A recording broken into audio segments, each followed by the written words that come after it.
The forest doesn't forgive those who run. Snow falls in jagged sheets, cutting across her vision like broken glass. Each breath burns, raw and ragged, as though the winter itself wants to claw its way inside her chest and freeze what's left of her resolve. The trees are skeletal sentinels, their branches twisted and dark against a sky that refuses to offer even a sliver of moonlight. She stumbles, catches herself against rough bark that tears at her palms, and keeps moving. Because stopping means dying. And she can't die. Not yet. Not with the life growing inside her, fragile and fierce, a secret she never asked for but would kill to protect. Her name is Marin. And 3 nights ago, she became the most hunted woman in the kingdom. The bond had snapped into place without warning, violent and absolute, linking her to the one man she could never belong to. The Alpha King. Draven. His name alone could command armies, bend rival packs to their knees, make grown wolves lower their eyes in submission. But when the bond flared between them, white-hot and undeniable, it hadn't felt like destiny. It had felt like a noose tightening around her throat. Because she knew what no one else did. She knew what her bloodline carried. What her child would become. And she knew that staying meant watching everything burn. So she ran. Blood stains the snow behind her, not all of it hers. The guards at the eastern gate hadn't expected her to fight back. They'd assumed she was fragile, broken, easy to contain. They were wrong. The silver flame had erupted from her hands before she could stop it, ancient and furious, scorching through flesh and bone with a heat that left nothing but ash. She'd killed them. Not because she wanted to. Because she had to. Because the alternative was being dragged back to the palace, locked away, and forced to birth a child that would either crown a king or obliterate an entire bloodline. The prophecy had been clear. The child of the cursed blood will bring salvation or ruin. And Marin had spent her entire life being told she was the curse. Her legs tremble with exhaustion, muscles screaming for rest she can't afford.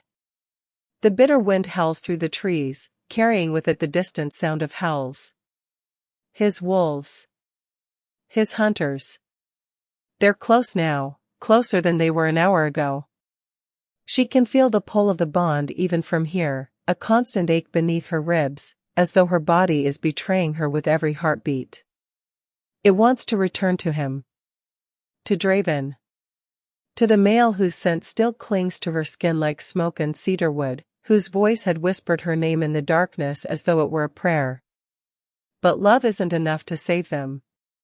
Not when the cost is everyone else. She presses a hand to her stomach, feeling the faint flutter of life beneath her palm. Too early for movement, she knows, but she swears she can sense it anyway, the pulse of something wild and impossibly strong.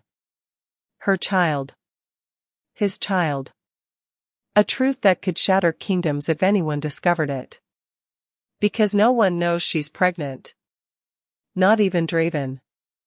And if the gods are merciful, he never will. Behind her, branches snap. Her heart lurches into her throat. She spins, silver flame sparking instinctively at her fingertips, casting eerie shadows across the snow. But there's nothing. Just the dark.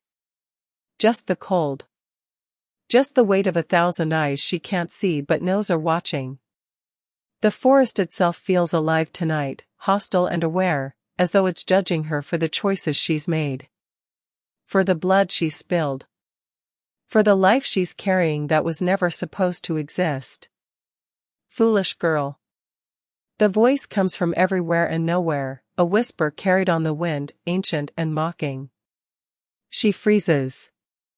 Her breath mists in the air, hanging there like a ghost. She knows that voice. Every wolf knows that voice. The old mother. The keeper of prophecies. The one who cursed her bloodline centuries ago and has watched every generation since burn beneath the weight of it. You think running will save him? Marin's jaw clenches. She forces herself to keep moving, to ignore the voice that seems to seep from the very earth beneath her feet. But it follows. You think distance will break what fate has woven? Her hands shake. Not from cold. From rage. From grief. From the unbearable weight of knowing that no matter how far she runs, the truth will follow. That Draven will follow. Because he doesn't know yet. He doesn't understand that finding her means losing everything. That the moment he lays eyes on her again, the countdown begins. The prophecy will unfold. The child will be born. And one of them, her, him, or the baby, will die. The snow beneath her feet begins to glow. Faintly at first. Then brighter. Silver light bleeds through the packed ice, tracing symbols she recognizes from forbidden texts. Warnings. Wards. The kind of magic that predates kingdoms, that was carved into the bones of the world when wolves first learned to walk on two legs and speak with human tongues. She's crossed into sacred ground. Outlawed territory. The kind of place where packs go to die or to be reborn. And she has nowhere else to go. Her knees buckle. She catches herself against a stone pillar she hadn't noticed before, smooth and ancient, covered in runes that pulse with the same silver light as her flame. Her vision blurs. Exhaustion crashes over her in waves, dragging her down, pulling her under. She can't remember the last time she ate. Slept. Felt anything other than fear and the relentless drive to survive. But survival isn't enough anymore. She needs a plan. A way to sever the bond before Draven finds her. A way to ensure the child lives even if she doesn't. A way to rewrite a prophecy that has already carved her fate into stone. And then, from the darkness, she hears it. A hell. Not distant. Not searching. Right behind her.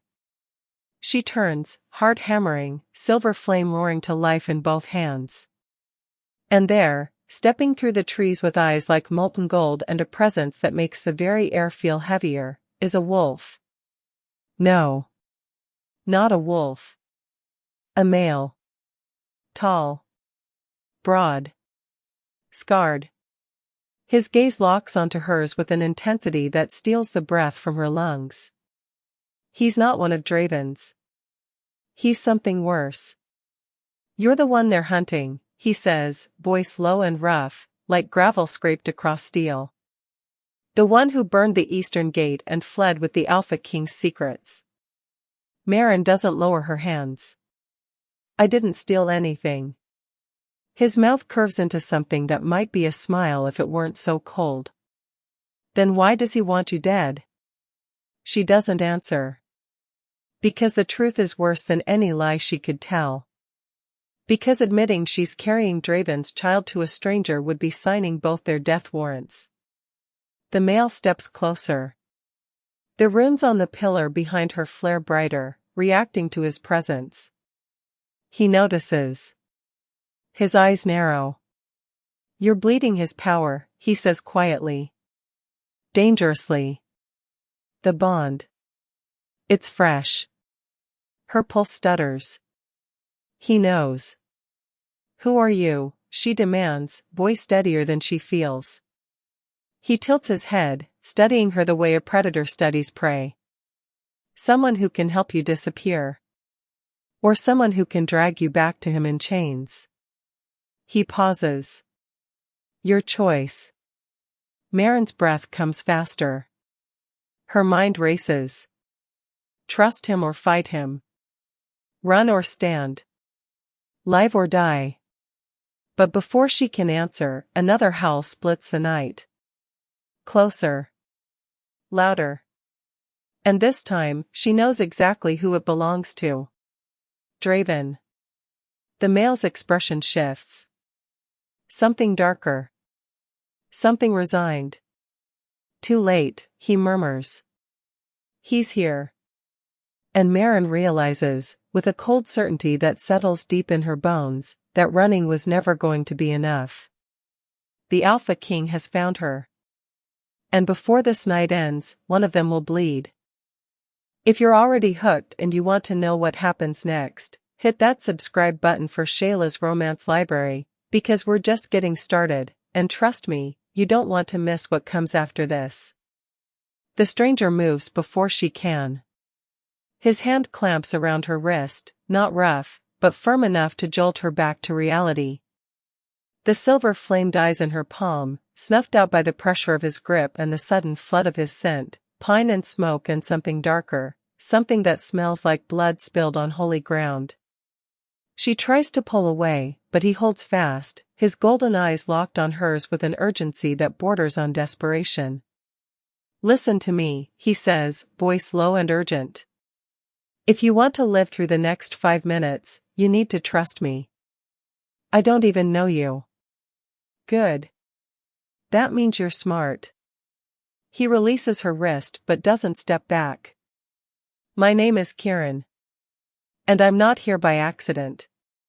The name means nothing to her. But the way he says it, like a confession, like a warning, makes her skin prickle with unease. Before she can respond, the forest erupts. Wolves pour through the trees like shadows given form, massive, deadly, moving with the coordinated precision of a royal hunting pack. Their eyes glow in the darkness, reflecting silver and gold, and their growls rumble through the frozen air like distant thunder. At least a dozen. Maybe more. All of them focused on her. All of them loyal to one male. And then he appears. Draven. The Alpha King steps into the clearing as though the forest itself parts for him, and maybe it does. He's taller than she remembers, broader, carved from violence and iron will. His dark hair is wind-torn, his jaw set with the kind of fury that could level cities. But it's his eyes that stop her heart, storm-gray and burning with something so raw, so uncontained, that it feels like being struck by lightning. He sees her. And the world goes still. For a single, breathless moment, neither of them moves. The bond flares between them, vicious and undeniable, a living thing that wraps around her ribs and squeezes until she can barely breathe. She feels his rage. His confusion. His desperation. It slams into her like a physical blow, and she has to lock her knees to keep from collapsing. Maren. Her name on his lips is a weapon. Soft. Broken. Furious. You ran. His voice is barely above a whisper, but it cuts through the silence like a blade. You killed my guards. You burned my gate. And you ran. She forces herself to stand taller, even though every instinct screams at her to drop to her knees and beg forgiveness. I had to. You had to. He repeats the words like they're foreign, like they make no sense in any language he speaks. Then his expression hardens, and the Alpha King resurfaces, burying whatever vulnerability had flickered there. You stole classified intelligence. You compromised the security of the entire kingdom. And now you're standing in outlawed territory with a rogue at your side. His gaze shifts to Kieran, and the temperature drops. Step away from her. Kieran doesn't move. She's under my protection. The wolves surrounding them snarl in unison, a wall of teeth and fury ready to tear him apart at a single command. But Kieran doesn't flinch. He stands between Maren and the Alpha King like a shield, his posture relaxed but his eyes sharp, calculating. Draven's smile is all teeth and no warmth. You think you can protect her from me?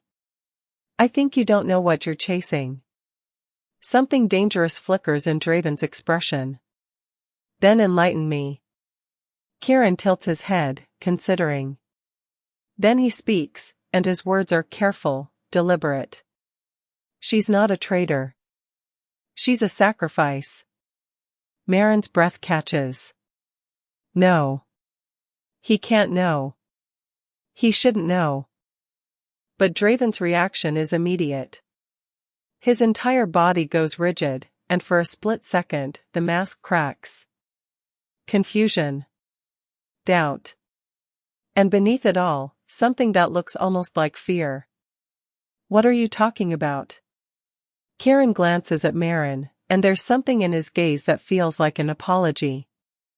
Ask her yourself. Ask her why she's really running. Ask her what she's carrying. Marin's heart stops. Draven's eyes snap back to her, and this time, there's no fury. Just raw, unfiltered confusion. Marin. What is he talking about? She can't speak. Can't breathe.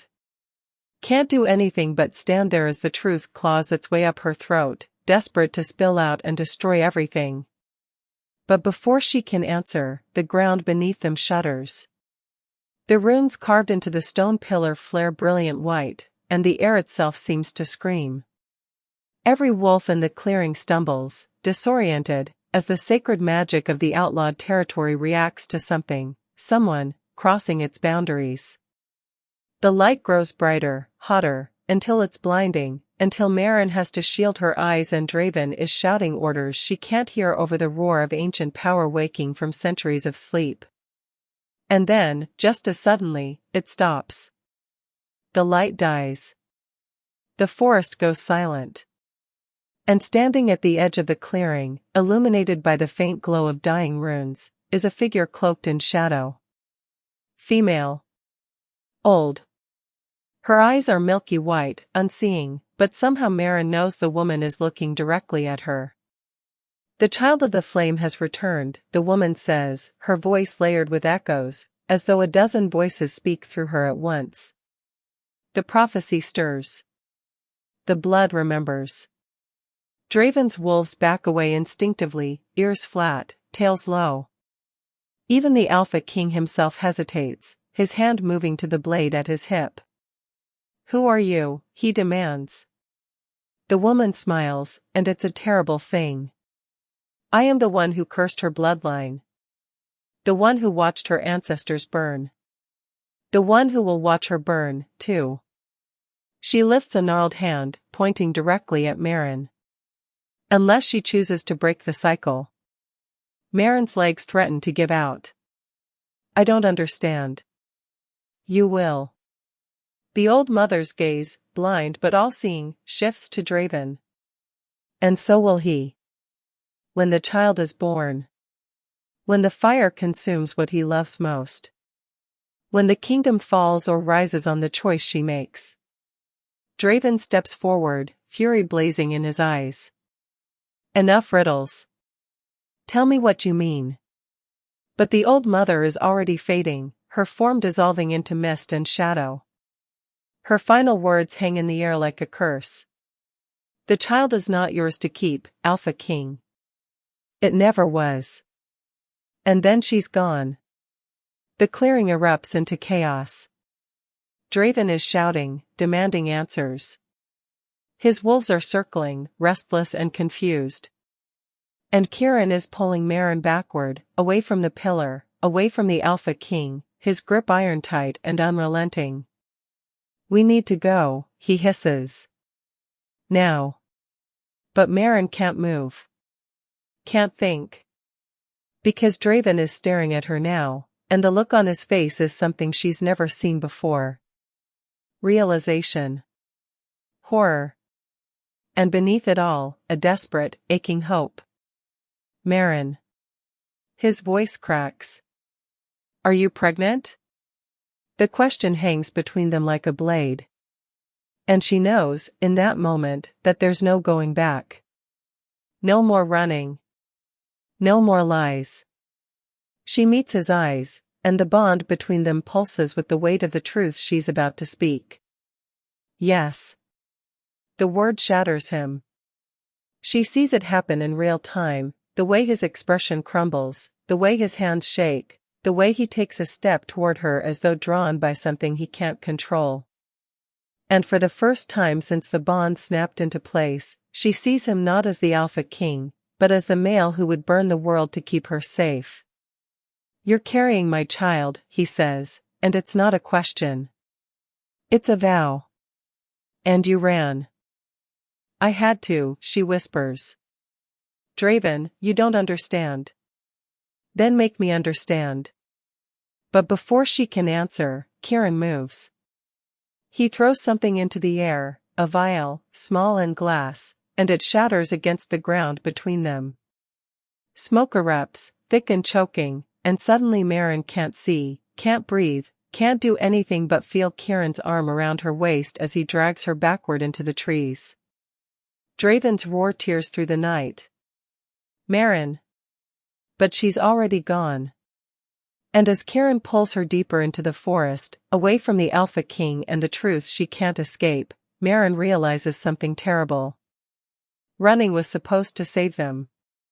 But all it's done is set the prophecy in motion. And now, there's no stopping what comes next. The smoke clears miles later, but the weight on Maren's chest never lifts. Kieran doesn't stop moving until they've crossed 3 streams and passed through a grove of trees so ancient their roots have twisted into knots that look almost like words, warnings carved by nature itself.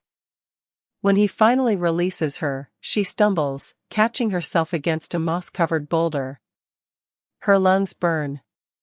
Her legs shake. And somewhere deep in her chest, the bond screams, furious and wounded, begging her to turn back. She doesn't. We can't stay here long, Kieran says, scanning the darkness with the practiced efficiency of someone who's spent a lifetime evading hunters. He'll track your scent. The bond makes it easier for him. Maren presses a hand to her stomach, feeling the faint flutter of life that no one else can sense yet. I know. Kieran's eyes drop to where her hand rests, and something complicated crosses his face. Not judgment. Not pity. Something closer to understanding. How far along? 6 weeks. Maybe 7. Her voice is barely a whisper. I didn't know until after I ran. That's a lie. She'd known the moment the bond snapped into place. Had felt the shift in her body, the way her power had surged and then settled, wrapping itself protectively around the tiny spark of life growing inside her. She'd known. And she'd chosen to run anyway. Because knowing meant understanding what the child would become. What it would cost. Does he know about the curse? Kieran asks. Maren's throat tightens. No one knows. Not even the council. My family made sure of that. Your family. Kieran's expression darkens. The ones who cast you out. She flinches. The memory rises unbidden, sharp and cruel, the night her pack elders had stood in a circle around her, their faces carved from stone, their voices cold and absolute. She'd been 16. Barely old enough to shift. But old enough to bleed silver flame when she'd tried to defend herself against a rival pack's attack. Old enough to be deemed too dangerous to live among them. Cursed blood, they'd called her. Abomination. Child of the ruined line. They hadn't killed her. That would have been mercy. Instead, they'd marked her, burned the sigil of the Forsaken into her left shoulder blade, and cast her into exile. Told her she could never return. Never bond. Never bear children. Because any child born of her bloodline would carry the same curse, amplified, unstoppable. The prophecy had been clear. A child of the cursed blood will rise with power enough to crown a king or end a kingdom. Fire will answer to their call. And in their wake, only ash or glory will remain.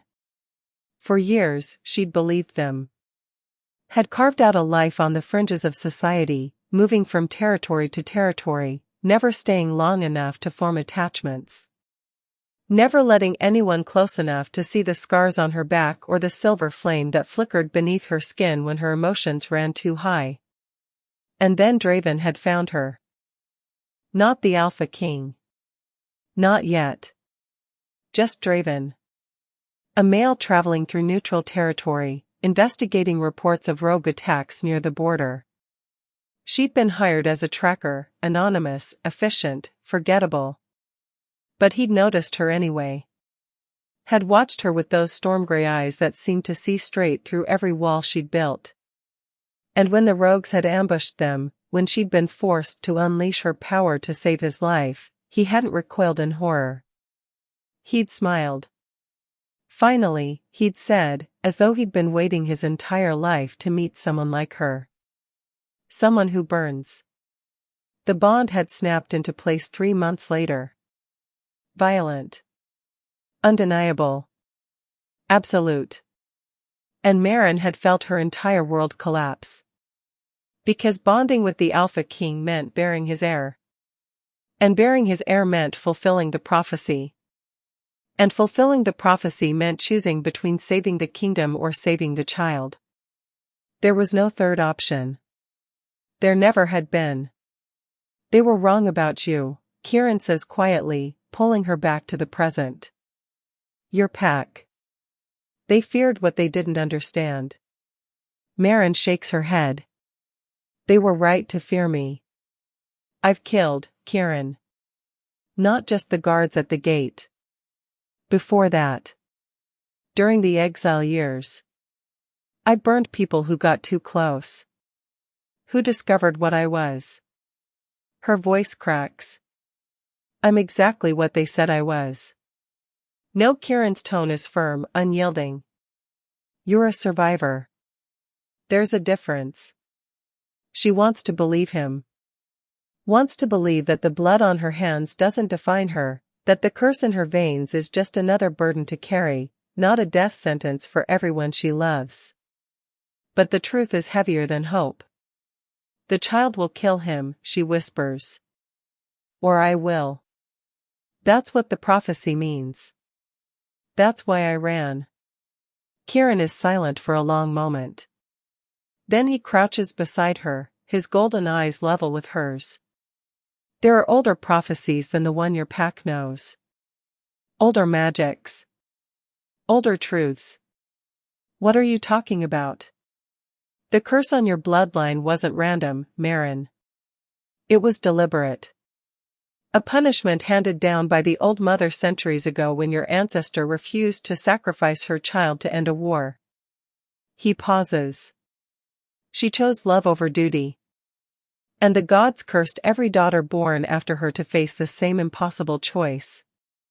Maren's blood runs cold. How do you know this? Because my bloodline was there. We were the ones tasked with enforcing the curse. His expression is haunted. My family has spent generations trying to atone for that sin. Trying to find a way to break it. And have you? Kieran's silence is answer enough. Maren closes her eyes, feeling the weight of centuries pressing down on her shoulders. Then there's no hope. There's always hope. It just looks different than you think. He stands, offering her his hand. The child doesn't have to die. And neither do you. But you need to stop running long enough to find the answer. She stares at his outstretched hand. Why are you helping me? Because someone should have helped her. His voice is soft. Regretful. Your ancestor. The one who started all of this. Maybe if someone had stood beside her instead of condemning her, the curse never would have taken root. Maren's throat tightens. She takes his hand, letting him pull her to her feet. Draven won't stop looking for me. I know. He'll tear the kingdom apart to find me. I know that too. And when he does, when he learns the truth, he'll have to choose between me and his people. Kieran meets her gaze, steady and unflinching. Then we make sure he never has to make that choice. How? By finding the source of the curse. By breaking it before the child is born. He glances toward the distant howls that echo through the trees, Draven's wolves, still hunting, still searching. But first, we need to disappear. Completely. Marin's hand moves instinctively to her stomach. The child inside her is no bigger than a whisper, no louder than a heartbeat. But already, she loves it with a ferocity that terrifies her. Already, she knows she would burn the world to keep it safe. Even if that world includes Draven. Where do we go? She asks. Kieran's smile is grim. Somewhere even the Alpha King won't follow. Somewhere the old mother's magic can't reach. He starts walking, and she follows, because there's nothing else left to do. We go to the Shattered Lands. Where the first curse was born. Marin's blood turns to ice. The Shattered Lands. The place where magic goes to die. Where wolves who enter never return. Where the air itself is said to be poisoned with the screams of the damned. That's suicide, she breathes. Maybe. Kieran doesn't look back. But it's also the only place where the truth still exists. Where the original terms of the curse were written. And where we might find a way to rewrite them. Marin follows, because what choice does she have? Behind her, the bond pulses with Draven's fury, his desperation, his unrelenting need to find her. She can feel him even now, miles away, tearing through the forest with single-minded determination. And she knows, with absolute certainty, that he won't stop. Not until he has her. Not until he has their child. Not until the prophecy plays out exactly as it was written. Unless she finds a way to rewrite the ending first. The forest closes in around them, dark and unforgiving. And as Marin walks deeper into the unknown, she feels the first stirrings of something she hasn't felt in years. Not hope. Not yet. But the faint, dangerous belief that maybe, just maybe, she doesn't have to be the villain in her own story. That maybe she can be the one who breaks the cycle. Even if it costs her everything. The Shattered Lands don't announce themselves with fanfare or warning. One moment, Marin and Kieran are moving through dense forest where the trees still grow tall and the air still smells of pine and earth. The next, the world changes. The trees thin and then stop altogether, replaced by a wasteland of cracked stone and ash-gray soil. The sky here is different, darker, as though perpetually caught between dusk and dawn, bleeding purple and red like an old bruise that never heals. Marin stops at the boundary, her breath catching in her throat. This is it? She asks, though she already knows the answer.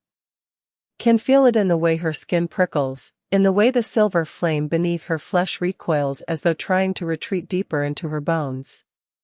Kieran nods, his expression grim. The place where the first blood was spilled. Where the old mother made her bargain with forces older than wolf kind. He glances at her. Are you sure you want to do this? Once we cross, there's no guarantee we'll come back. Marin's hand moves to her stomach, a gesture that's becoming habit. I don't have a choice. There's always a choice. Not for me. She steps forward, crossing the invisible line that separates the living world from the cursed one.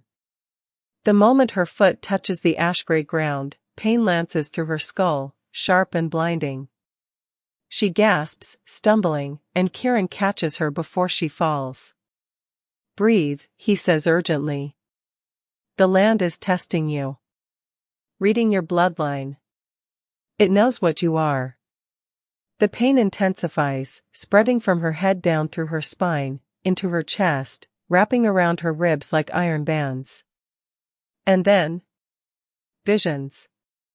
They slam into her consciousness with the force of an avalanche.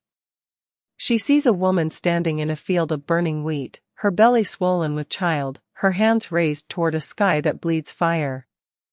Wolves surround her, dozens of them, snarling, circling, ready to tear her apart.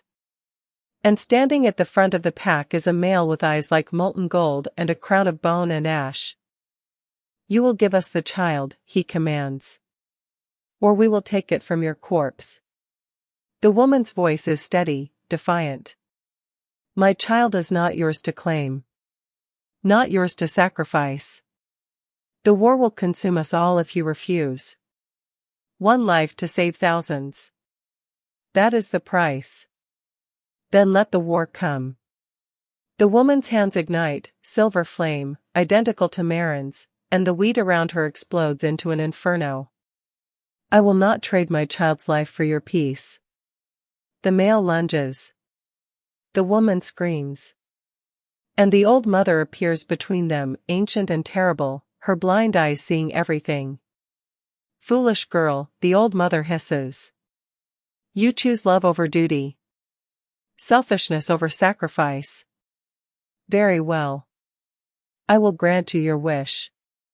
Your child will live. The woman sags with relief. But every daughter born of your blood will face the same choice. And the cost will be greater each time. Your line will carry fire enough to crown kings or burn kingdoms. And in the end, when the debt comes due, the one who loves you most will pay the price she refused. The vision fractures. Marin sees centuries compressed into moments, daughters born and daughters burned, children sacrificed and children saved, an endless cycle of impossible choices and devastating consequences. She sees her grandmother standing in a similar field, flames licking at her fingers, a newborn baby clutched to her chest. She sees her mother collapsing in a pool of blood, the child she tried to save already cold in her arms. And then she sees herself. Standing in a throne room carved from black stone, a crown of silver flame hovering above her head. At her feet lies Draven, his eyes vacant, his chest still. And in her arms, a child, their child, glowing with power so immense the walls themselves crack and crumble. Choose, a voice whispers. The kingdom or the king. The child or the crown. You cannot have both. Marin screams. The vision shatters, and she's on her knees in the ash, gasping for air, tears streaming down her face. Kieran is beside her, his hand on her back, his voice low and urgent. What did you see? She can't speak. Can't form the words. Because now she understands. Now she knows exactly what the curse demands. Not just a choice. A sacrifice. The one who loves you most will pay the price. Draven. The curse will take Draven. Marin. Kieran's voice cuts through the fog in her mind. Talk to me. She forces herself to breathe, to focus. The curse, it's not about the child. It's about him. It's always been about the mate. Her voice cracks. If I keep the baby, Draven dies. That's the price. That's what my ancestor refused to pay. Kieran's expression darkens. Then we find another way. There is no other way. The old mother made sure of that. Marin pushes herself to her feet, swaying slightly. Every woman in my bloodline has faced this. And every one of them either lost the child or lost the mate. There's no version of this where everyone survives. Then we break the curse. How? She laughs, and it's a broken, bitter sound. We're standing in the place where it was born. Where the magic is strongest. If there was a way to break it, someone would have found it by now. Kieran is silent for a moment. Then he points toward the horizon, where the broken land gives way to a structure, massive and ancient, half swallowed by the earth. The altar of first oaths. That's where the old mother made her bargain. Where the terms were sealed. He meets her eyes. If there's any place in this world where the curse can be undone, it's there. Marin stares at the structure. Even from this distance, she can feel the power radiating from it, old and hungry and aware. What if it can't be undone? Then at least you'll know the truth. And you can make your choice with all the information, not just the fear. Kieran starts walking toward the altar. Come on. We didn't come this far to turn back now. Marin follows, because he's right. Because knowledge is the only weapon she has left. Because somewhere behind them, Draven is still hunting, still searching, still believing that finding her will solve everything. He doesn't know he's walking toward his own death. The altar rises from the earth like a broken tooth, black stone streaked with veins of silver that pulse faintly in the dim light. The air around it hums with power, and as they approach, Maren feels the silver flame inside her respond, eager, hungry, drawn to something it recognizes. The structure is massive, easily 3 stories tall, with walls carved in symbols that shift and move when she's not looking directly at them. At its center is a stone platform stained dark with centuries of blood. And standing before it, as though she's been waiting for them, is the old mother. "You came," the old woman says, her blind eyes fixed unerringly on Maren. "Faster than the others. Braver, perhaps. Or more desperate." Maren's hands clench into fists. "I want to break the curse." The old mother laughs, and it's a sound like wind through a graveyard. "Of course you do. They all do. Your grandmother stood where you stand now, begging for the same mercy. Your mother, too. And before them, dozens of others, all carrying the same cursed blood, all demanding I undo what their ancestor wrought." "She had no choice," Maren says, voice shaking with rage. "You gave her an impossible choice. I gave her exactly what she asked for. Her child lived. She should have been grateful. You destroyed her entire bloodline." Now the old mother steps closer, her presence oppressive, suffocating. She destroyed it. By choosing selfishness over sacrifice. By valuing one life over thousands. The curse is not my punishment, it is hers. Passed down through the generations so that every daughter remembers what happens when you place love above duty. Maren feels the silver flame roaring beneath her skin, begging to be released. "Then tell me how to end it." The old mother tilts her head, considering. "There is a way. There has always been a way." Hope flares in Maren's chest, desperate and painful. "But it requires the same choice your ancestor refused." The old woman's smile is cruel. "Sacrifice the child before it's born. Willingly. Offer its life to break the cycle. Do this, and the curse ends with you. Your mate lives. The kingdom stands. And no daughter after you will carry this burden." The words hit Maren like a physical blow. "Kill her child. That's the price." "No," she whispers. "Then the curse continues. And when the child is born, your mate will die. Slowly. Painfully. His power will be drained to fuel the child's awakening. And you will watch him fade, knowing you could have prevented it." The old mother leans closer. "Tell me, child. What is one unborn life against the male you love? Against a kingdom? Against the chance to finally break free?" Maren's vision blurs with tears. "I can't." "Then you are just like her. Selfish. Weak. Unworthy of the power you carry." No Kieran steps between them, his voice hard. "She's stronger than all of you. Because she refuses to accept that those are the only options." The old mother's attention shifts to him, and something dangerous flickers in her expression. "Ah. The Oathbreaker's descendant. Come to atone for your family's sins?" She laughs. "You cannot save her. No one can. The debt will be paid. One way or another." But Maren is no longer listening.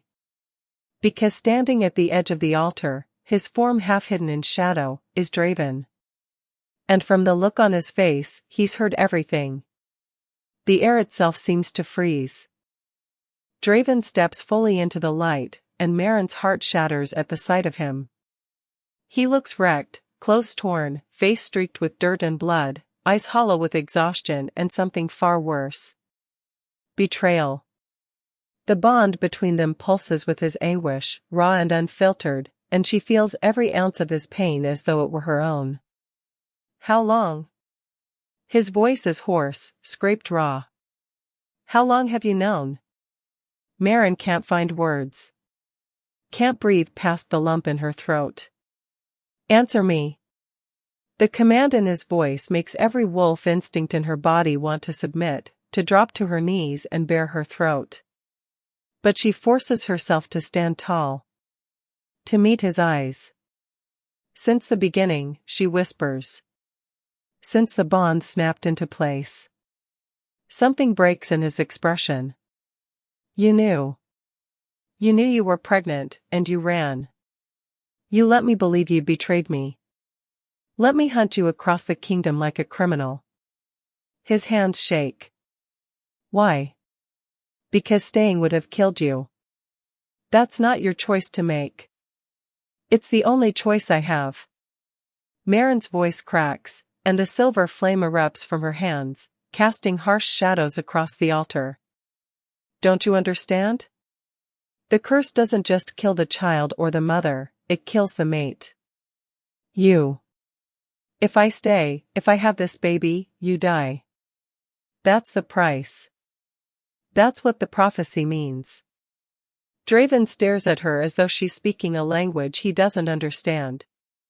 So you were going to what? Hide? Have our child in secret? Raise them alone? The pain in his voice is unbearable. Did you really think I wouldn't find you? That I would just let you go?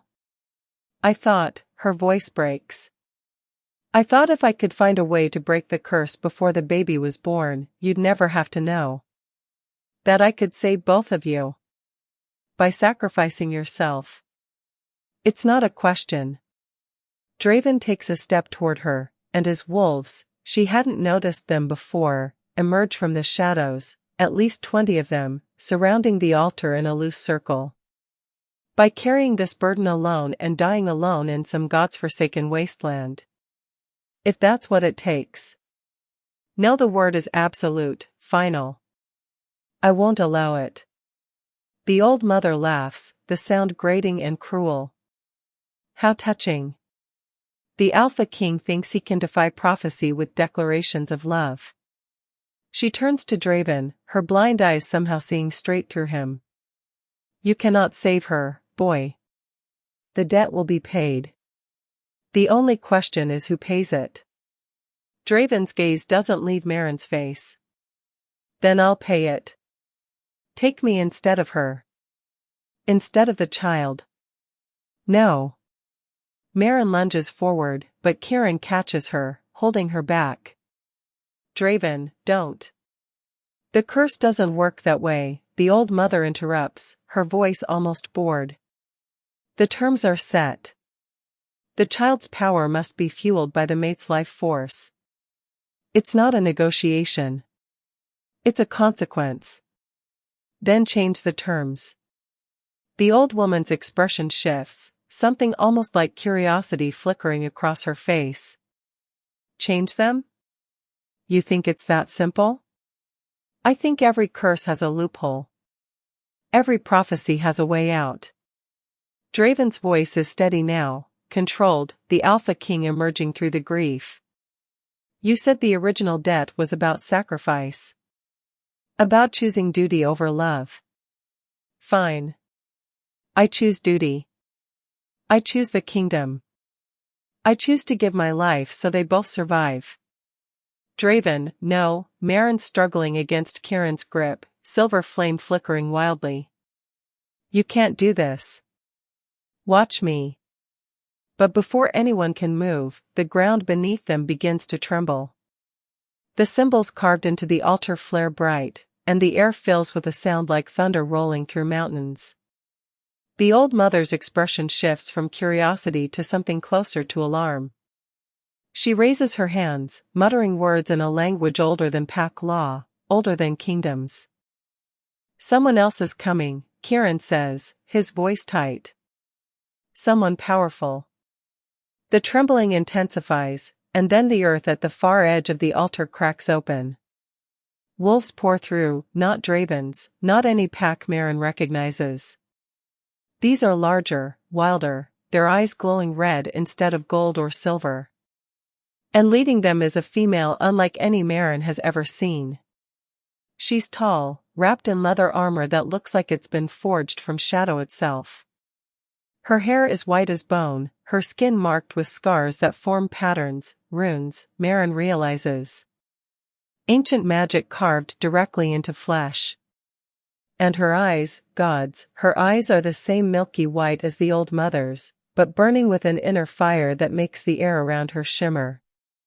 Talia, the old mother breathes, and for the first time, there's genuine fear in her voice. The female, Talia, smiles, and it's a predator's expression. Hello, mother. Mother. The word hangs in the air like a blade. Draven moves instantly, positioning himself between the newcomers and Maren. His wolves shift, forming a protective barrier, but Maren can feel his uncertainty through the bond. He doesn't know who this is. Doesn't know if she's ally or enemy.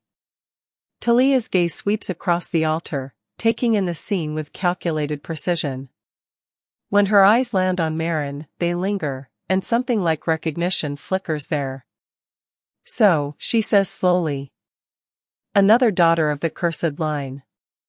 How many does that make now, mother? How many have you forced to stand here and choose between love and survival?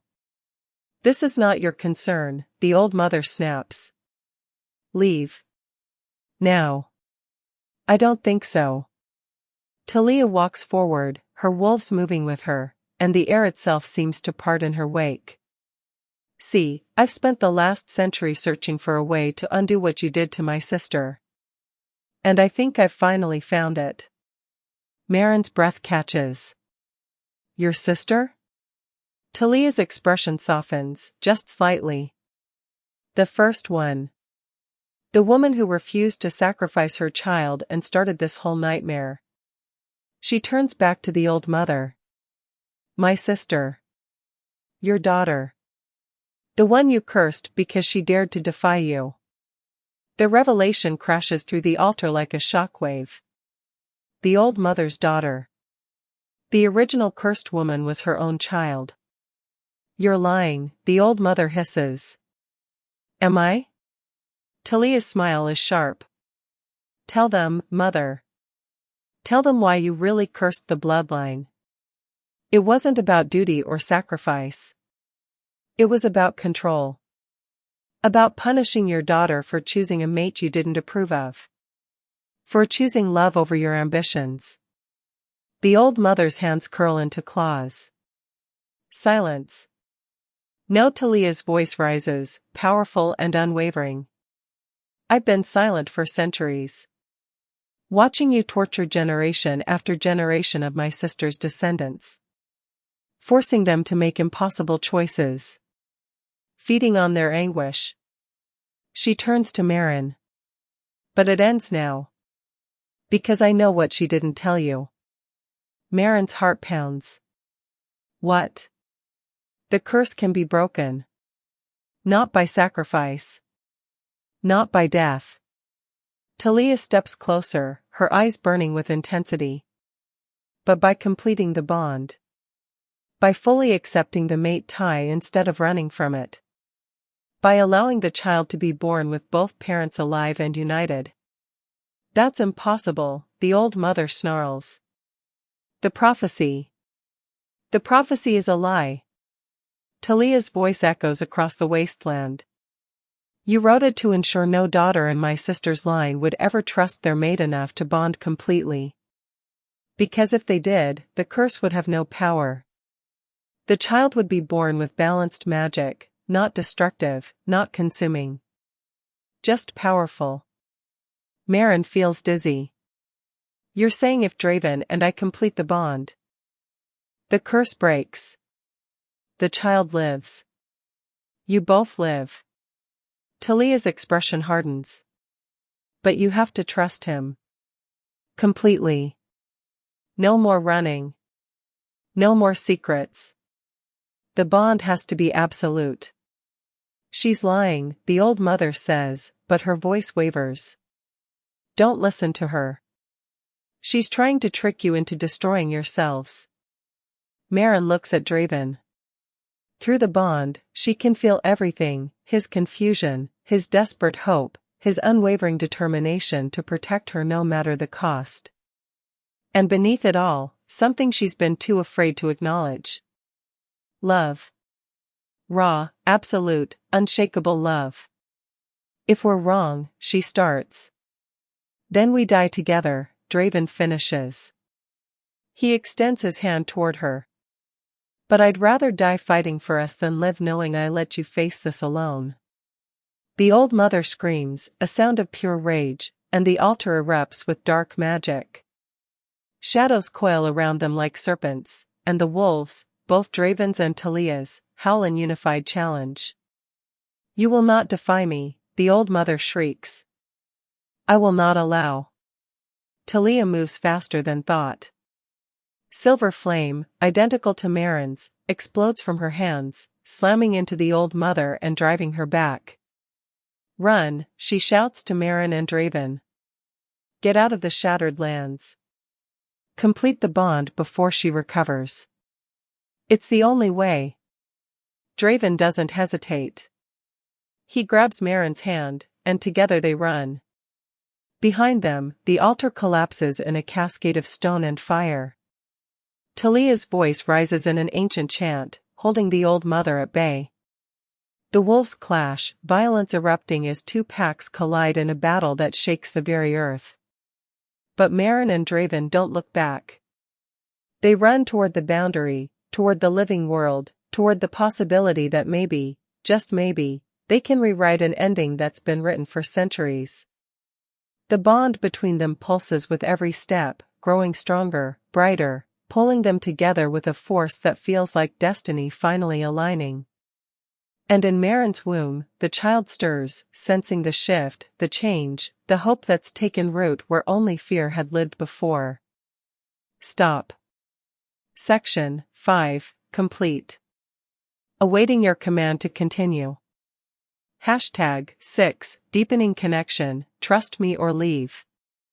They don't stop running until the shattered lands are miles behind them, until the air no longer tastes of ash and ancient magic, until the trees grow thick and living again. When Draven finally slows, pulling Maren into a sheltered grove where moonlight filters through the canopy in silver threads, they're both gasping for breath. Maren collapses against a tree, her legs trembling, her entire body aching. The silver flame beneath her skin has quieted, but she can still feel it there, coiled and watchful, waiting. Through the bond, she feels Draven's exhaustion mirroring her own, his heart racing in time with hers. He turns to face her, and the look in his eyes steals what little breath she has left. We need to talk, he says quietly. No more running. No more secrets. Just the truth. Maren nods, because he's right. Because they've come too far, sacrificed too much, to keep pretending they can survive this alone. She slides down the tree trunk until she's sitting on the forest floor, and after a moment, Draven joins her. Close enough that their shoulders nearly touch, but not quite. As though he's giving her space to choose. I'm sorry, she says, and the words feel inadequate, too small for the weight of what she's put him through. For running. For not telling you about the baby. For letting you believe I'd betrayed you. I understand why you did it. His voice is rough, scraped raw. I don't agree with it. But I understand. He's silent for a moment, staring at his hands. When the bond snapped into place, I felt complete for the first time in my life. Like every broken piece of me had finally found its match. And then you were gone, and it felt like dying. Every day you were missing, every trail that went cold, it was torture. Maren's throat tightens. I felt it too. The bond. It hurt to leave. It still hurts. Then why did you? Because I love you. The confession tumbles out before she can stop it, raw and honest and terrifying. Because the thought of watching you die, of being the reason you die, was worse than any pain I could endure. I thought if I could just find a way to break the curse before the baby was born, we could all survive. That I could protect you without you ever knowing you needed protection. Draven's eyes close briefly, and when they open again, they're bright with unshed tears. You can't protect me from fate by destroying yourself, Marin. That's not how this works. We're bonded. What hurts you, hurts me. What threatens you, threatens me. He reaches out slowly, giving her time to pull away, and takes her hand. His palm is warm, calloused, steady. We face this together or not at all. But if Talia was wrong, if completing the bond doesn't break the curse, then we die together. And our child knows, even for a brief moment, that they were loved by both their parents. His grip tightens. I've been Alpha King for 8 years, Marin. I've made 1,000 impossible decisions. Sacrificed pieces of myself for the good of the kingdom over and over again. But this? You? I won't sacrifice this. I won't sacrifice us. Something breaks open in Marin's chest, a wall she spent years building, crumbling under the weight of his words. What if I'm not strong enough? What if the curse takes you anyway and it's my fault? Then it's my choice. My risk to take. Draven shifts closer, bringing their joined hands up to rest over his heart. You've been carrying this alone for too long. Let me help you carry it. That's what mates do. Marin looks at their intertwined fingers, at the way his thumb brushes absently over her knuckles, and feels something shift inside her. Not the bond, though that pulses warm and steady between them, but something deeper. Trust. The kind she's never allowed herself to feel before. I'm scared, she whispers. So am I. His admission is barely audible. Terrified, actually. But I'm more scared of losing you. Of never knowing our child. Of living in a world where I didn't fight for this with everything I have. They sit in silence for a long moment, the forest alive around them with night sounds, crickets, distant owl calls, the rustle of wind through leaves. It's peaceful here, so far removed from the chaos of the shattered lands that it almost feels like a different world. A safer one. Tell me about your past, Marin says suddenly. Your real past. Not the stories the kingdom tells, but the truth. Draven's expression shifts, surprise flickering across his features. Why? Because if we're going to complete the bond, if we're going to trust each other completely, I need to know who you really are. Not the Alpha King. You. He's quiet for so long she thinks he might refuse. But then he speaks, his voice low and distant, as though he's pulling memories from some deep, hidden place. I wasn't supposed to be king, he begins. I had an older brother. Torin. He was everything a crown prince should be, strong, charismatic, beloved by the people. I was the spare. The shadow. The one no one paid attention to. His jaw tightens.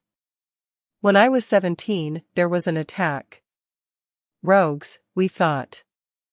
They came in the night, slaughtered half the palace guard, and killed my parents and brother in their sleep. Marin's breath catches. I'm so sorry. I survived because I wasn't in the palace that night. I'd snuck out to meet a girl, stupid, reckless, the kind of thing kids do when they think they're invincible. His voice goes hollow. When I came back and found them dead, I wanted to die too. Felt like I should have. Like the gods made a mistake letting me live when they took everyone who mattered. That's not true. Isn't it? He finally looks at her, and the pain in his eyes is ancient. I became king at 17. Traumatized. angry, completely unprepared. And for years, I threw myself into being the kind of ruler my brother would have been. I made myself cold, calculated, untouchable. Because feeling anything meant remembering what I'd lost. What changed? A ghost of a smile touches his lips. You. The first time I saw you in that neutral territory, tracking those rogues, you were fierce and careful and completely self-contained. You didn't look at me like I was the alpha king. You looked at me like I was just another wolf who might get in your way. He shakes his head. It was the first time in years someone didn't treat me like a title. And when you saved my life, when you let me see your power, the silver flame you'd been hiding, I felt something I thought I'd buried. Hope. The possibility that maybe I could be more than just the crown.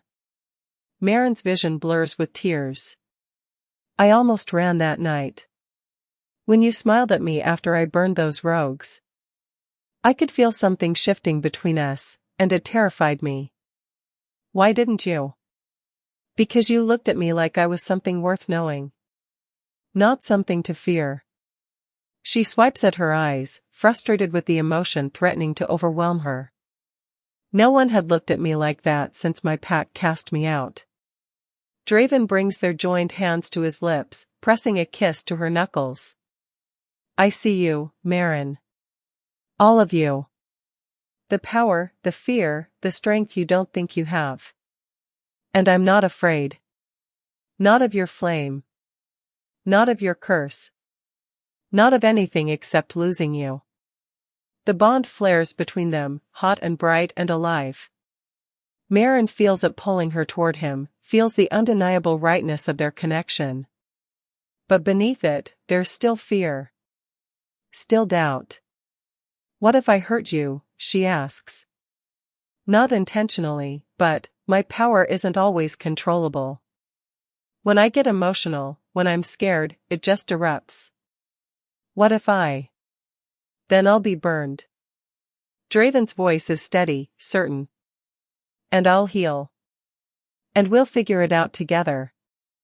That's what trust means, Marin. It means believing that even if things go wrong, we'll survive it. Together. She searches his face, looking for any hint of hesitation, any sign that he doesn't truly understand what he's offering. But all she sees is conviction. Absolute, unwavering certainty. I don't know how to be someone's mate, she admits. I don't know how to let someone in like this. To trust them with everything. Neither do I. Not really. His smile is soft, vulnerable. But we'll learn. One day at a time. One choice at a time. He shifts, reaching up to cup her face with his free hand, his thumb brushing away a tear she didn't realize had fallen. The bond isn't just about magic or prophecy or destiny. It's about choosing each other. Every day. Even when it's hard. Especially when it's hard. Marin leans into his touch, closing her eyes, letting herself feel, truly feel, the connection between them. It's not just the pull of the bond or the biological imperative of the mate tie. It's something simpler. Something human. The desire to be known. To be accepted. To not face the darkness alone. I choose you, she whispers, opening her eyes to meet his. I choose us. And I choose to trust that maybe, just maybe, we're stronger together than any curse. Draven's expression transforms, relief and love and fierce determination blazing across his features. Then let's complete the bond. Not because the prophecy demands it or because we're running out of time.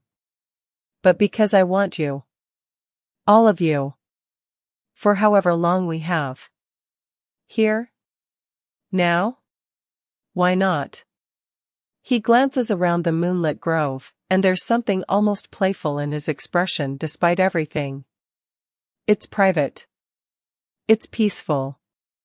And I don't want to wait another moment to make you mine. Completely. Marin's heart races. Completing the bond means more than just physical union, it means opening herself fully, letting him see every broken piece, every dark corner, every secret she's kept hidden. It means vulnerability on a level she's never allowed. But looking at him now, at the male who's crossed kingdoms to find her, who's offering his life to save hers, who sees her curse and her flame and still chooses to stay, she realizes something. She's ready. Okay, she breathes. Show me how to let you in. Draven's smile is radiant, transforming him from the hardened Alpha King into someone younger, lighter, hopeful. He leans forward slowly, giving her every opportunity to change her mind, and presses his forehead against hers. We start here, he murmurs. With this. With choosing to stay even when everything in you wants to run. And as the moonlight bathes them in silver, as the forest breathes around them, Marin finally lets herself believe. That maybe love is enough. That maybe trust is the real magic. That maybe, together, they can rewrite a story that's been written in blood and ash and turn it into something beautiful. Morning comes too soon, bleeding gold and crimson through the trees. Marin wakes wrapped in Draven's arms, the bond between them no longer a distant pull but a living thing, warm and certain and complete. She can feel him even in sleep, his heartbeat steady against her back, his breath soft against her hair. For the first time in weeks, she feels safe. Protected. Whole. It doesn't last. The sound of approaching footsteps shatters the peace. Multiple sets. Moving with military precision through the underbrush. Draven is awake instantly, rolling to his feet and positioning himself between Marin and the approaching threat. She scrambles up beside him, silver flame already flickering at her fingertips. But when the figures emerge from the trees, they're not enemies. They're Draven's council. 6 wolves, all high-ranking, all wearing the formal insignia of the royal court. At their head is a male Marin recognizes, Stellan, the king's chief advisor. His expression is grim, his jaw set with the kind of determination that makes her stomach drop. Your Majesty, Stellan says, inclining his head in a gesture that's more formality than respect. We've been searching for you. Draven's stance doesn't relax. I left orders that I was not to be disturbed. Respectfully, my king, those orders were given before you disappeared for 5 days chasing a fugitive across the kingdom. Stellan's gaze flicks to Marin, cold and assessing. A fugitive who killed 4 royal guards and compromised palace security. Marin is not a fugitive. She's my mate. The words hang in the air like a challenge. Stellan's expression doesn't change. Yes. We're aware. The bond has been confirmed by our seers. He pauses. Which makes this significantly more complicated. What are you talking about? Draven's voice drops into something dangerous, the Alpha King emerging fully now. The council has been investigating her disappearance. We needed to understand why she fled. What she might have stolen. What threat she posed. Stellan pulls a folded parchment from his coat. And we found something. Records from the Eastern Territories. Documentation of her bloodline. Marin's blood turns to ice. No. They can't know. They shouldn't have been able to find. She carries the flame curse, Stellan continues, his voice measured, clinical. An ancient bloodline curse that ensures any child born of it will either destroy or dominate. The records are clear. Every woman in her line who has borne children has either died or caused the death of their mate. He looks at Draven, and there's something almost like pity in his eyes. Your Majesty, she's cursed. And completing the bond with her has put not just your life, but the entire kingdom at risk. That's not true, Marin says, but her voice sounds weak even to her own ears. The curse, we found a way to break it. Did you? Stellan's interruption is sharp. Or did you believe what you wanted to believe? We have testimony from witnesses in the Shattered Lands. Reports of a confrontation at the ancient altar. Reports of you fleeing with classified information about the curse itself. I wasn't fleeing, I was trying to save. Save him? Or save yourself? Stellan takes a step forward, and the other council members close ranks behind him. Because from where we stand, it looks like you've manipulated the Alpha King into bonding with you, ensuring that when your child is born, his power will be drained to fuel its awakening. Just like the prophecy states. That's a lie. Draven's voice cracks like thunder. You have no right. We have every right. We are the council. We exist to protect the crown even from itself. Stellan's expression hardens. The kingdom cannot afford to lose another king. Not after what happened to your family. Not when we're already vulnerable. The words hit Draven like a physical blow. Meryn feels it through the bond, the flash of old trauma, old guilt, the wound that's never fully healed. This is different, Draven says, but there's uncertainty creeping into his voice now. Is it? Your parents died because your father trusted the wrong person. Made a decision based on emotion rather than logic. And you, Stellan's voice drops, almost gentle. You're doing the same thing. Choosing a woman you barely know over the kingdom you've sworn to protect. I know her, Draven insists. I trust her. You've known her for 3 months. And she spent most of that time lying to you. Stellan turns to Meryn, his eyes cold. Tell him. Tell him how long you've known about the pregnancy. About the curse. About what completing the bond would do. Meryn's throat closes. Because he's right. She did lie. Did keep secrets. Did let Draven make a choice without knowing all the consequences. Meryn? Draven's voice is quiet now. Uncertain. Is that true? I was trying to protect you, she whispers. By lying to me? By not letting you sacrifice yourself for me. The words explode out of her, desperate and raw. Yes, I knew about the curse. Yes, I knew completing the bond was a risk. But I also knew that if I told you, you would do exactly what you did, throw yourself in front of fate and dare it to strike you down. And I can't watch you die for me. So instead you made the choice for both of us. Draven's expression is unreadable now, the bond between them flickering with confusion and hurt. You decided I didn't deserve to know the truth. That's not, Meryn reaches for him, but he steps back. The small movement shatters something in her chest. Draven, please. I was going to tell you. I was trying to find a way to break the curse first so you wouldn't have to. But you didn't find a way, did you? Stellan interrupts. You found a desperate theory from a stranger in the Shattered Lands. Talia, a woman whose existence cannot be verified, whose claims cannot be proven. And based on that, you convinced the Alpha King to complete a bond that could kill him. She was telling the truth. I felt it. The curse, when we bonded, something changed. Or you felt what you wanted to feel.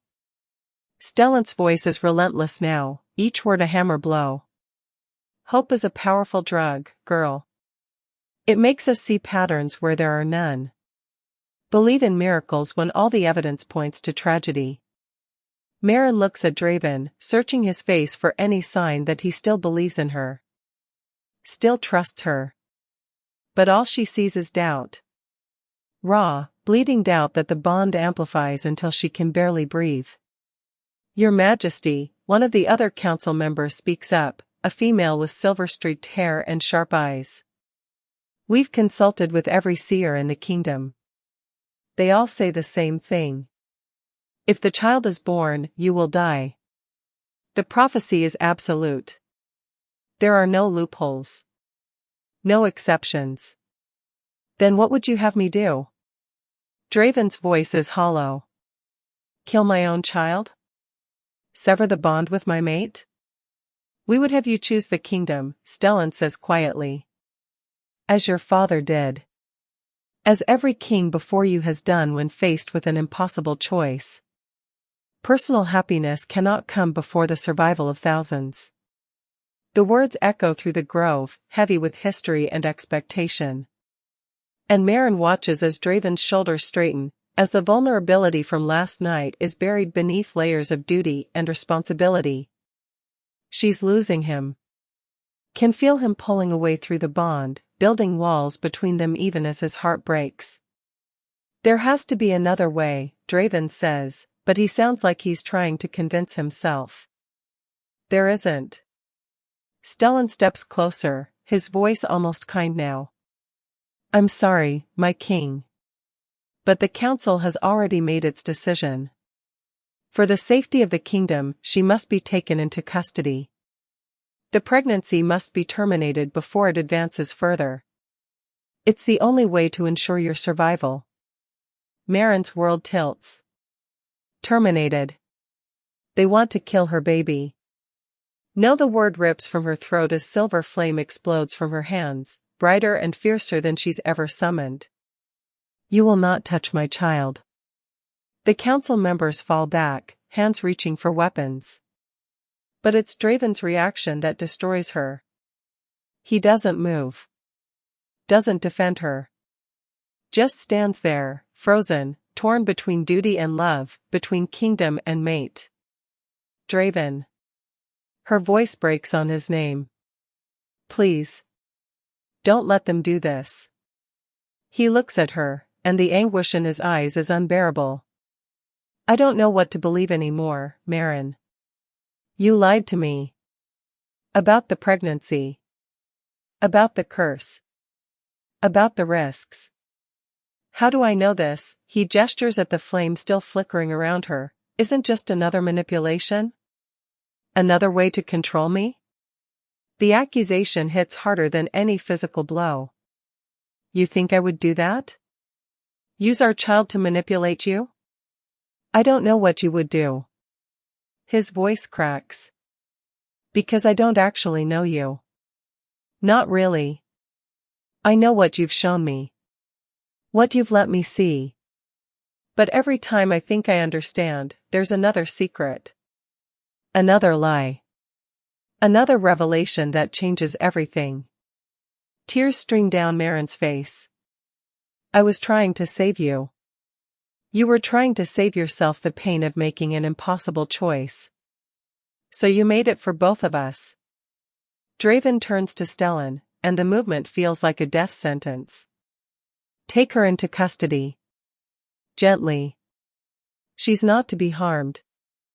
But she is to be secured until we can determine the best course of action. No. Maren backs away, silver flame roaring higher. I won't go. I won't let you. Stand down, Maren. Draven's voice is pure command now, the Alpha King speaking to a subordinate. Don't make this worse. Worse? She laughs, and it's a broken, terrible sound. How could this possibly be worse? You're choosing them over me. Over our child. After everything, after last night. Last night I didn't know you'd been lying to me this entire time. His expression is stone now, impenetrable. Last night I thought we were building something real. But it was just another illusion, wasn't it? Another beautiful lie. The words shatter what's left of Maren's heart.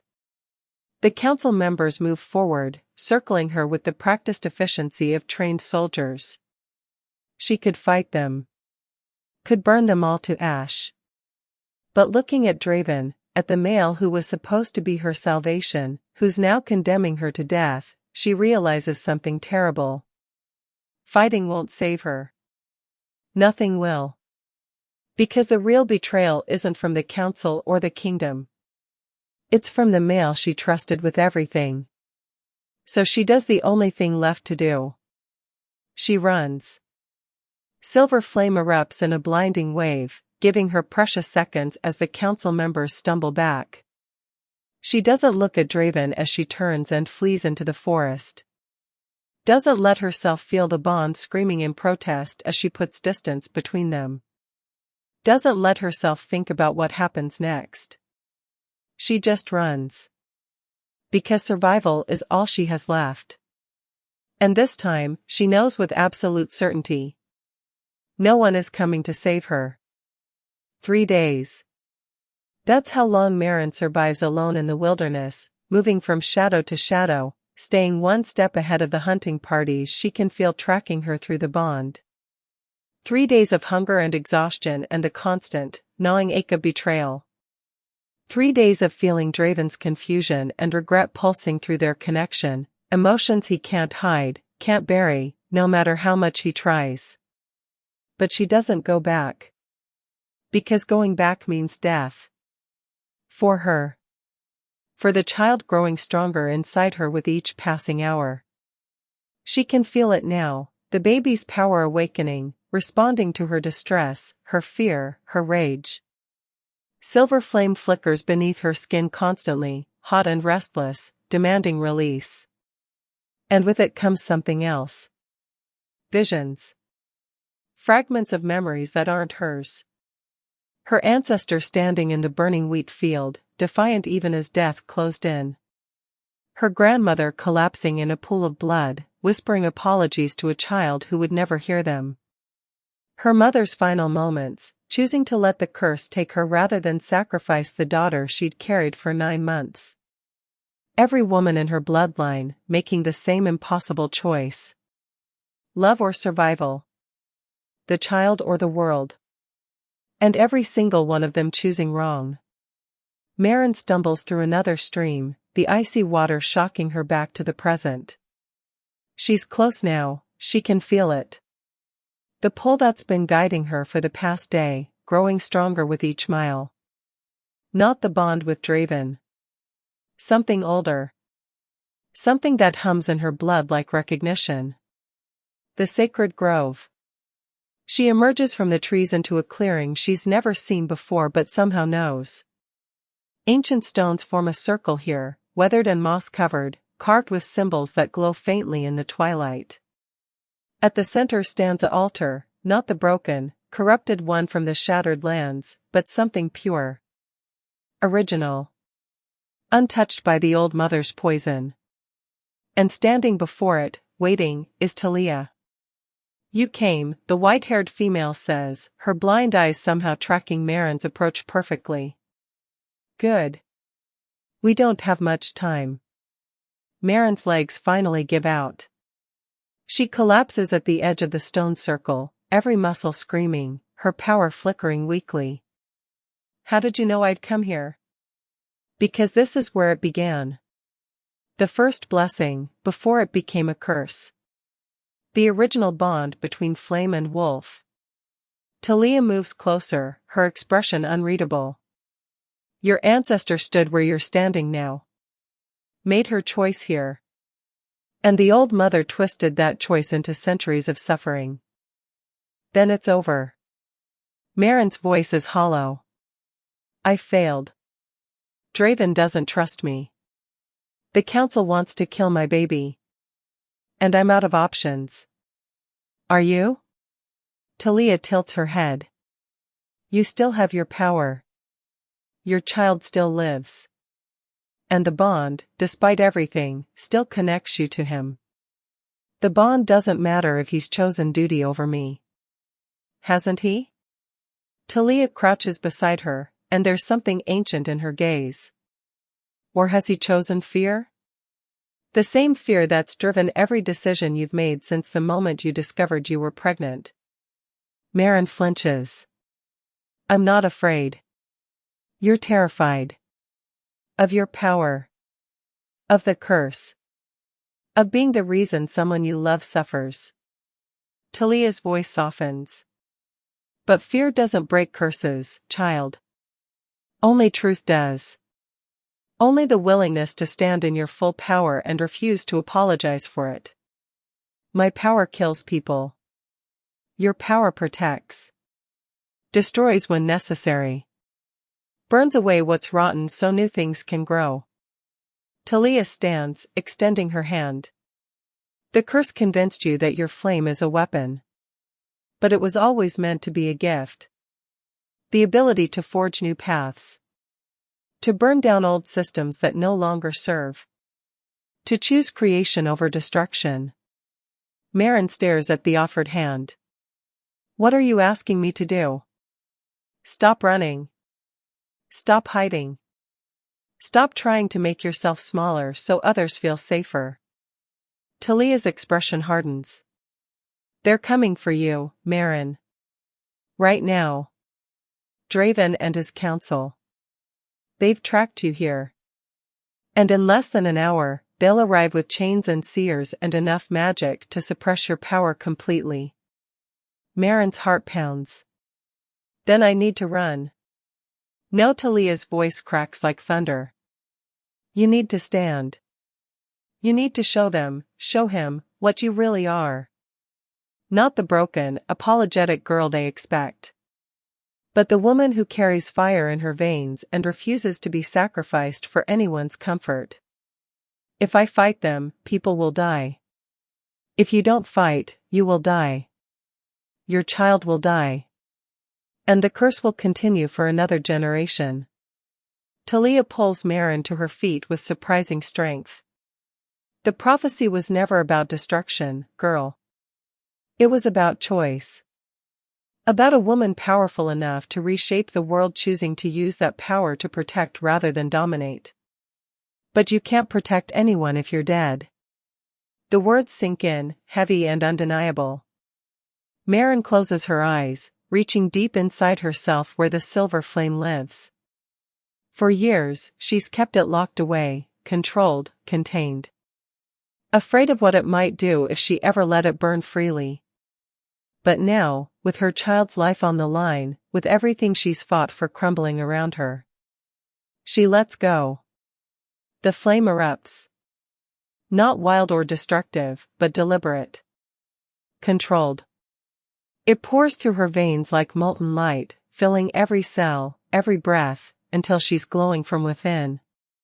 The stones around them flare in response, the ancient symbols blazing to life. And Marin understands, finally, what they represent. Not warnings.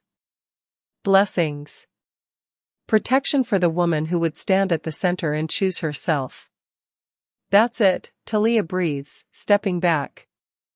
That's the power they fear. Not because it's destructive, but because it's free. Because a woman who owns her flame can't be controlled. Marin opens her eyes, and the world looks different now. Sharper. Clearer. She can feel the life inside her, bright and strong, no longer fragile but fierce. Can feel the bond with Draven, still there despite everything, pulsing with his approach. And she makes a choice. Not to run. Not to hide. But to stand and let them see exactly what they're trying to destroy. The council arrives first, emerging from the trees with weapons drawn and magic crackling around their hands. Stellan leads them, his expression grim but determined. When he sees Marin standing at the center of the stone circle, glowing with silver flame, he stops. Stand down, he commands. You're surrounded. There's nowhere left to run. I'm not running. Marin's voice echoes through the clearing, amplified by the ancient stones. Not anymore. Then you're choosing to resist arrest. To threaten the kingdom. Stellan signals to the others. Subdue her. Carefully. We need her alive. They move forward as one, magic and steel converging on her position. And Marin burns. Not them. Not yet. But the ground between them erupts in a wall of silver flame, 10 feet high, blazing with heat that makes them stumble backward. It doesn't touch them, she controls it too precisely for that, but it makes her message clear. You will not take me, she says. You will not take my child. And if you try, I will defend myself. With everything I have. You can't win this fight, Stellan shouts over the roar of flame. Even with your power, you're outnumbered. Outmatched. Maybe. But I'll make sure you remember the cost. And then Draven appears. He steps through the line of council members, and the sight of him steals Marin's breath. He looks wrecked, haunted, exhausted, torn apart by the same internal war that's been raging in her. Through the bond, she feels everything. His guilt. His confusion. His desperate, aching need to protect her warring with his duty to protect the kingdom. Marin. His voice cracks on her name. Please. Don't make me do this. Do what? Watch while they kill our child. Stand by while they execute me for the crime of existing? Tears stream down her face, but she doesn't lower the flames. You made your choice, Draven. You chose them. Now I'm choosing me. I was trying to keep you safe. By locking me up? By terminating the pregnancy? That's not safety. That's control. Her voice rises. You say you saw me. You say you weren't afraid. But the first time things got complicated, the first time you had to choose between what you wanted and what they told you to do, you folded. You let them convince you I was the threat. You lied to me. I protected you. The flames surge higher, and several council members cry out in alarm. I made impossible choices with no good options because I loved you too much to watch you die. And yes, I should have told you. Yes, I should have trusted you to make your own choices. But don't stand there and pretend your hands are clean. You knew, the moment you completed the bond, you knew there was risk. But you chose to believe anyway. And the second it got hard, you blamed me for your own hope. The words hang in the air like accusations. Draven's face crumbles. I don't know how to do this. How to be what you need and what they need. How to save everyone. You can't save everyone. Marin's voice softens, just slightly. That's the lesson the curse teaches. You have to choose. And whatever you choose, someone suffers. The question is, can you live with who you sacrifice? Before Draven can answer, the ground beneath them begins to shake. Not an earthquake. Something worse. The old mother rises from the earth itself, her form towering and terrible, no longer frail but massive with accumulated power. Her blind eyes blaze with fury as she surveys the scene. Foolish children, she hisses. Did you think you could defy me? Rewrite what I have written? Talia moves to stand beside Marin, her own silver flame igniting. This ends now, mother. No more daughters sacrificed. No more bloodlines cursed. We break the cycle tonight. You cannot break what is already broken. The old mother's laugh is cruel. The girl has already made her choice. She stands alone. Her mate has abandoned her. Her child will be born into a world that hates it. And when the prophecy comes to pass, when his life drains to fuel the child's awakening, she smiles. I will finally have my revenge on the daughter who defied me. And Marin understands. This was never about duty versus love. It was about a mother who couldn't forgive her daughter for choosing differently. About centuries of spite and bitterness poisoned into a curse. About power used to punish rather than protect. You're right, Marin says quietly. The flames around her shift, condensing, focusing. I am alone. Draven doesn't trust me. The kingdom wants me dead. And you, she looks at the old mother, you'll never stop hunting me. Never stop trying to force me into the same impossible choice that broke your daughter. The old mother's smile widens. Finally. You understand. I do. Marin's power surges, pulling from the stones, from the earth, from the life growing inside her. I understand that this curse was never about the child or the mate. It was about you. About making sure no woman in my bloodline ever felt powerful enough to stand against you. So what will you do, girl? Burn me? Destroy yourself trying? Marin smiles, and it's fierce and terrible and free. No. I'm going to do what my ancestor should have done centuries ago. She takes Talia's hand. Their flames merge, silver and white, ancient and new. And together, they burn. Not the people. Not the kingdom. But the curse itself.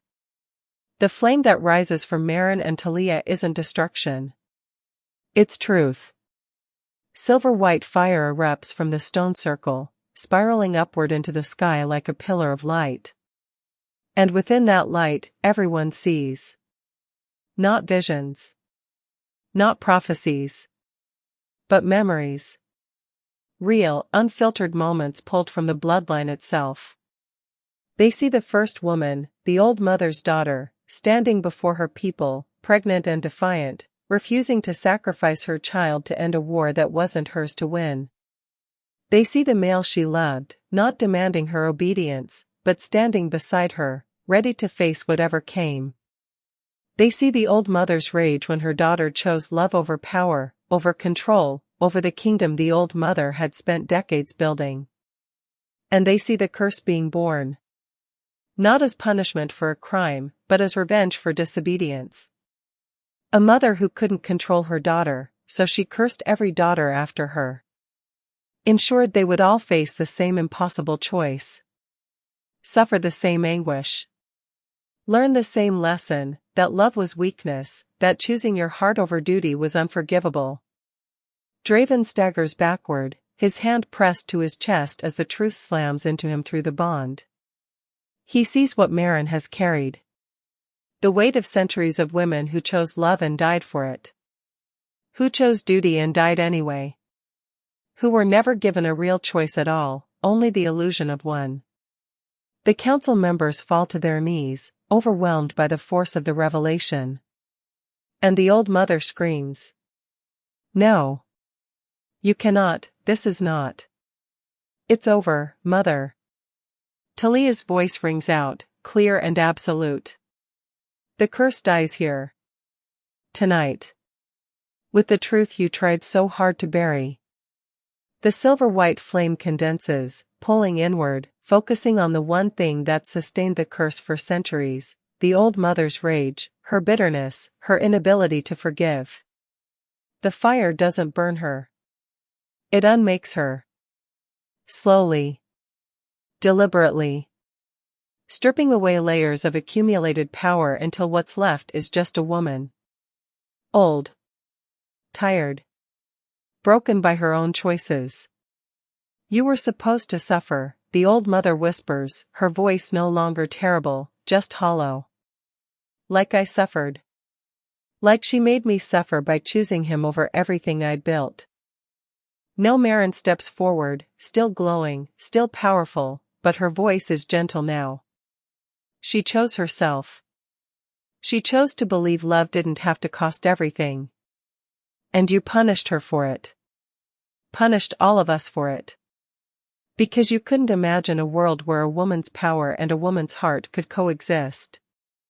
The old mother's form begins to dissolve, not into ash but into light. The curse unraveling, taking its creator with it. I only wanted, she begins. I know. Talia's voice cracks. You wanted to protect her. To keep her from making what you thought was a mistake. But you can't protect people by destroying their choices. By making them afraid of their own hearts. The old mother looks at Marin one last time, and something almost like understanding flickers in her fading eyes. Will you choose differently than she did? Marin glances at Draven, who's watching her with an expression that's raw and open and terrified. I already have. I chose to stand. To fight. To refuse the false choice you tried to force on me. She takes a breath. And now I'm choosing to forgive you. Because holding on to rage, onto the need for revenge, that's what created this nightmare. And I won't let it create another. The old mother smiles, sad, genuine, achingly human. Perhaps she was right after all. And then she's gone. The silver-white flame dies, leaving only silence and the soft glow of dawn breaking through the trees. Maren collapses, her power spent, her body trembling with exhaustion. Draven is there before she hits the ground, catching her, pulling her against his chest. I'm sorry, he breathes into her hair. Gods, Maren, I'm so sorry. I saw, the curse showed me, I understand now what you've been carrying. What you've been fighting. And his voice breaks. I failed you. When you needed me most, I chose fear over faith. I let them convince me you were the threat when the real threat was my own doubt.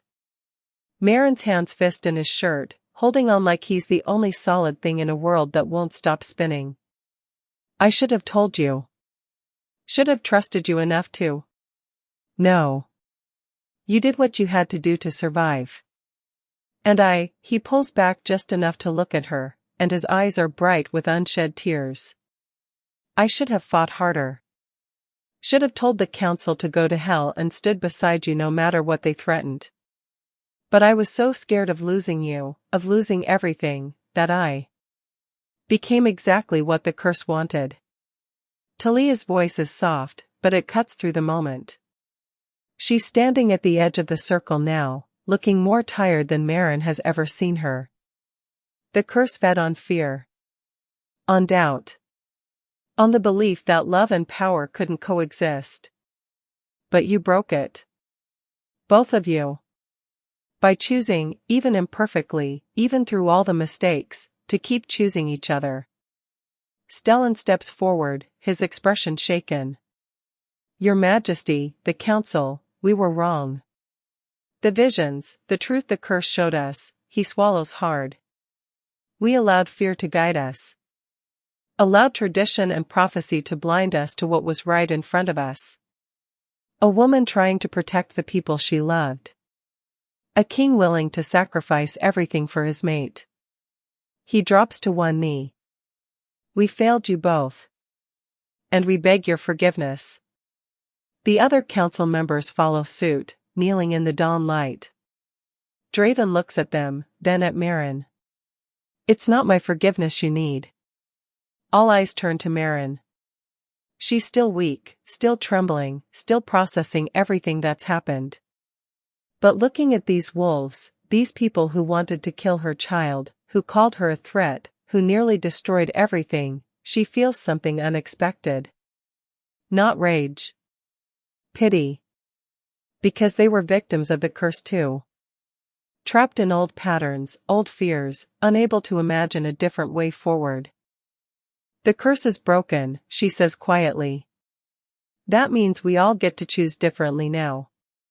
To build something new. Something better. She meets Stellan's eyes. I don't forgive you. Not yet. But I'm willing to try. If you're willing to see me as something other than a threat. You have my word, Stellan says. And my life, if you require it as penance. I don't want your life. I want you to do better. To question the next time fear tells you to destroy what you don't understand. Maren lets Draven help her to her feet. And I want my child to grow up in a kingdom that values power and compassion equally. That doesn't force its women to choose between their hearts and their strength. So be it, Stellan says. We will do better. We will be better. Talia steps forward, placing a hand on Maren's shoulder. The curse is gone, but the bloodline's power remains. Your child will be born with fire in their veins. With the ability to reshape the world. And this time, she smiles, there will be no prophecy to bind them. No curse to limit them. Only choice. pure, unfettered choice. Marin's hand moves to her stomach, feeling the steady pulse of life there. Stronger now. Safer. What happens to you now? I return to the shadows. Watch over the bloodline from a distance, as I've always done. Talia's blind eyes somehow convey warmth. But I'm not worried anymore. Because you proved what my sister always believed, that love doesn't make you weak. It makes you brave enough to burn down the world and build a better one in its place. And then she's gone, dissolving into morning mist. Draven pulls Marin closer, his forehead resting against hers. What do we do now? We go home. Marin's voice is steady, certain. We prepare for our child. We rebuild what fear destroyed. And we show the kingdom that a woman carrying fire and a king carrying duty can create something neither could build alone. Together, Draven murmurs. Together, Marin agrees. And as the sun rises fully over the sacred grove, burning away the last shadows of a curse that lasted centuries, they walk toward their future. Not perfectly. Not without scars. But with their hands linked, their bond unbreakable, and their child, the first of a new generation, growing stronger with each heartbeat. The prophecy had promised a choice between kingdom and love. But Marin chose a third option. She chose to rewrite the ending entirely. The question lingers in the morning light, unspoken but undeniable. Would you have run like she did, believing sacrifice was the only way to save the people you loved? Would you have stood like she did, when the world demanded you make yourself smaller, quieter, less powerful to fit their comfort? Would you have chosen differently than every woman before you, even knowing the cost, even facing impossible odds? Or would you, like so many before her, have let fear write your story? Marin made her choice. She refused to be the villain in her own tale. Refused to let centuries of bitterness define her future. Refused to believe that power and love, strength and softness, fire and family couldn't all exist in the same heart. She chose to burn. And in burning, she set herself, and every daughter after her, free. But here's the real question, the one that matters most. When your moment comes, when you're standing at the edge of a choice that could reshape everything, will you choose fear or freedom?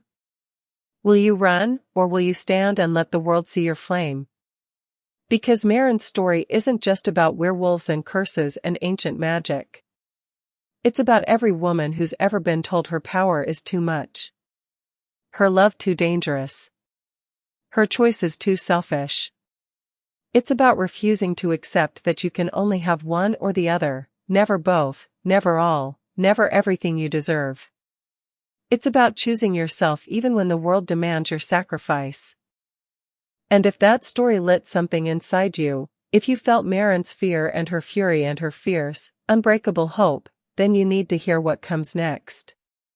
Because this is just the beginning.